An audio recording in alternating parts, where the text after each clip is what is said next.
Assim nos diz a palavra do nosso Deus.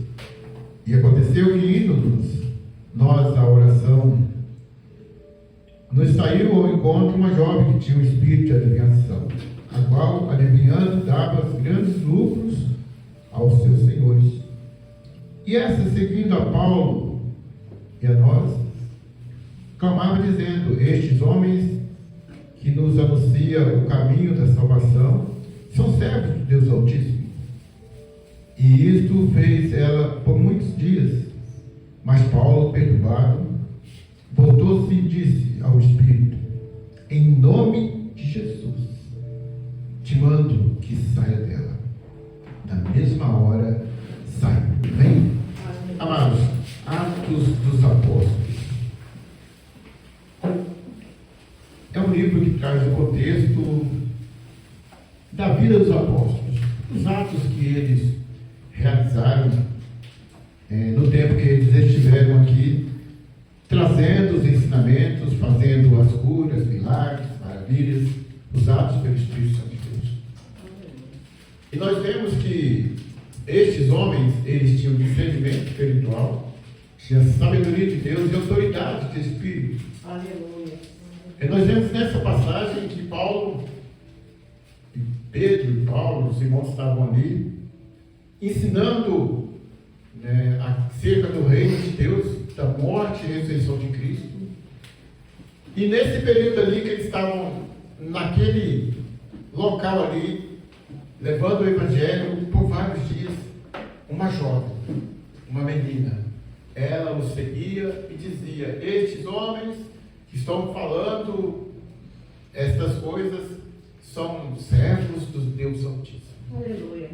Naturalmente, se fosse no meio nosso hoje, a pessoa se levantar assim no meio de uma reunião e proferir palavras que fosse assim, trazer um engodo para o coração, um bel prazer para a alma daquela pessoa que está ali trazendo a palavra ou fazendo algo, naturalmente a pessoa sem discernimento vai receber pensando que é de Deus.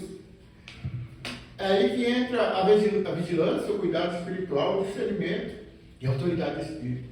Porque nem todos que dizem Senhor, Senhor, herdarão o reino dos céus. E eu quero dizer que nem todos que estão na casa de Deus, que estão buscando, estão libertos, estão curados na presença de Deus.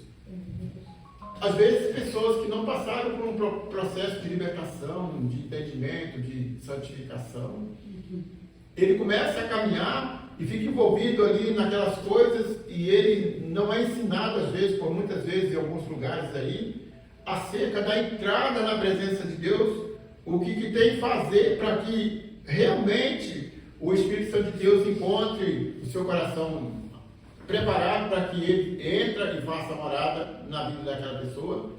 E a pessoa está ali com encostos, estão ali com situações várias espiritualmente, e que está trazendo para ele talvez uma visão, uma conotação ali que ele está liberto, e todos que talvez de uma direção talvez passa despercebido, e a pessoa fica ali anos na igreja com problemas espirituais. E essa pessoa, ela enganada, ela pode estar com espírito de engano. E aí eu quero dizer que uma pessoa, ela pode ser usada com 3 espíritos: o espírito da carne, o Espírito Santo de Deus e o Espírito de demônio. 3 ações. Depende da situação que a pessoa está vivendo. De repente ela está sendo usada ali e as pessoas pensam: está falando, é o Espírito Santo de Deus, é o Espírito de demônio, às vezes. E ele traz essas coisas no meio da igreja, onde a igreja tem vigilância. Eu quero dizer o seguinte: não sou contra, cada um é livre para agir do jeito que acha melhor, mas o meu conselho de entendimento, o pentecostalismo é muito perigoso, porque o Pentecoste ele aconteceu naquele dia em especial, onde estava ali sentados 120 galileus, porque os demais já tinham ido embora e eles permaneceram em oração. Eles estavam assentados no cenáculo e havia muitas luzes. Não é igual hoje que as pessoas apagam as luzes e fica tudo no escuro. Isso é treva, não é de Deus isso. Havia muitas luzes, então entrou um vento veemente naquela casa, impetuoso, encheu toda a casa, e desceu sobre aqueles homens ali, língua como se fosse de fogo, e eles começaram todos a falar em línguas estranhas. Aleluia. E o Espírito Santo deu a entender cada um segundo a sua nacionalidade, o seu entendimento de cada região que eles moravam. Porém, aquele movimento ali foi em especial para aquele dia. Não quer dizer que se a igreja hoje, todo culto tem que ter reteté, tem que ter, não. Porque Paulo, Pedro, os demais que ali agiam, eu nunca vi falar que Paulo ficou pulando, rodopiando, eu nunca vi falar que Pedro ficou rodopiando, ficou se envergando, ficou isso e aquilo. Mas a sombra de Pedro, aonde ele passava, curava. Nessa palavra que eu li aqui, logo adiante vai falar ali, que eram trazidos enfermos, cegos, aleijados, todo tipo de pessoas com problemas espirituais e físicos, e eles ficavam encarreirados, enfileirados, olhavam a posição do sol e sabiam onde Pedro ia passar para que a sombra alcançasse. E a sombra de Pedro, onde ele passava, curava aquelas pessoas. E eu nunca vi Pedro pulando, eu nunca vi Pedro rodopiando, eu nunca vi Pedro envergar. A palavra não fala nada disso. Então, essa questão de pentecostalismo abre um leque para as pessoas ficarem rodopiando na igreja endemoniada. Abre um leque para a pessoa ficar profetizando endemoniado e as pessoas tudo bater palma pensando que é Jesus, e não é. Temos que tomar muito cuidado com isso, porque a igreja ela tem que ser avivada sim. A igreja tem que ser morta não. Mas temos que ter vigilância contra essas coisas. Tem que tomar muito cuidado, que pessoas que não são libertas passam batido pensando que é de Deus e não é. Pessoas que estão no altar que não estão libertos, pastores que não foram libertos, diáconos que não estão libertos, rodopiam, falam língua estranha, e é Satanás que está usando. Temos que tomar muito cuidado, muito cuidado. Então eu falo mesmo, uma igreja avivada precisa de ter muito cuidado, vigilância. Tem que saber quem é que está sendo usado, se é liberto, se está curado, sarado em nome de Jesus. Aleluia. Se acertou a sua vida e ela está vivendo uma vida de santidade diante do Senhor. Porque há muita coisa errada no meio das igrejas. E aí o que acontece? As pessoas estão lá, estão sendo usadas, falando estranho, se envergando toda, rodopiando, isso e aquilo, vai para a igreja, tem culto de libertação, manifesta. Demônio, capeta.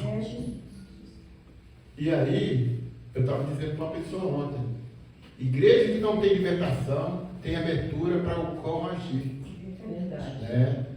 E aí traz, o que o espírito de engano faz? O espírito de engano, quando a pessoa entra na igreja, ele já está lá no pastor que gosta de um dízimo. Ele logo vai, não sabe se a pessoa é prostituta, se a pessoa é adulta, nem nada.